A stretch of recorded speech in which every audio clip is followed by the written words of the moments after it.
the controversy over Army Sergeant Bowe Bergdahl is widening. This morning, some of his former comrades in Afghanistan are calling him a coward and even a traitor. Bergdahl was freed Saturday in exchange for 5 high-level Taliban prisoners. A short time ago, the president, who is in Warsaw, said it was the right time to make a deal, and he's making no apologies. Let me just make a very simple point here, and that is, regardless of the circumstances, whatever those circumstances may turn out to be, we still get an American soldier back if he's held in captivity. Period. Full stop. We don't condition that. In terms of potential threats, the release of the Taliban who were being held in Guantanamo was conditioned on the Qataris keeping eyes on them and creating a structure in which we can monitor their activities. We will be keeping eyes on them. David Martin is at the Pentagon, where there is controversy over Bergdahl's release. David?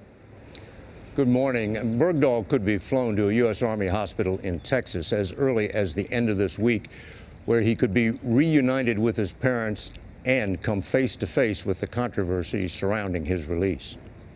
I kind of made an agreement with my platoon mates and the people in my unit that once this happened, if he was coming on my hero in the way that he was, that we were going to tell the truth. Former Army Sergeant Josh Corder is just one of the soldiers from Bowe Bergdahl's unit speaking out. He chose to take off his gear, put down his weapon, and walk away during the middle of the night. He betrayed everything, and that's just not forgivable. On Monday, Facebook pages attracted tens of thousands of viewers with headlines like "Bowe Bergdahl is not a hero" and "Bowe Bergdahl is a traitor," and showing pictures of other soldiers killed in the days of heightened tension following Bergdahl's disappearance. Greg Leatherman, shown here in the center with Bergdahl on his left, started one of those pages. We talked to him by Skype. And I think people deserve, and especially the families of those guys who were killed subsequent to him leaving, deserve to know the truth about what happened. Bergdahl has not been charged with anything by the Army and actually received 2 promotions during his 5 years in captivity.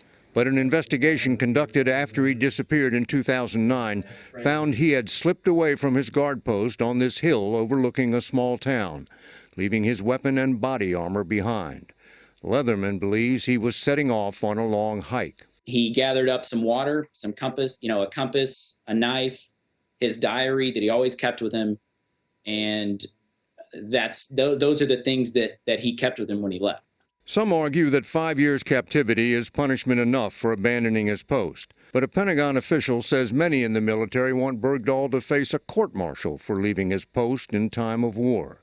Sergeant Corder is pushing for an investigation. I think probably at best he's a deserter. At worst, he's a traitor. The chairman of the Joint Chiefs of Staff, General Martin Dempsey, posted on his own Facebook page that questions about Bergdahl's conduct are separate from the military's obligation to recover any American soldier held by the enemy. And then Dempsey added, "Our Army's leaders will not look away from misconduct if it occurred." In other words, Nora, Bergdahl could well end up facing a court-martial. Indeed. Interesting. David Martin, thank you so much.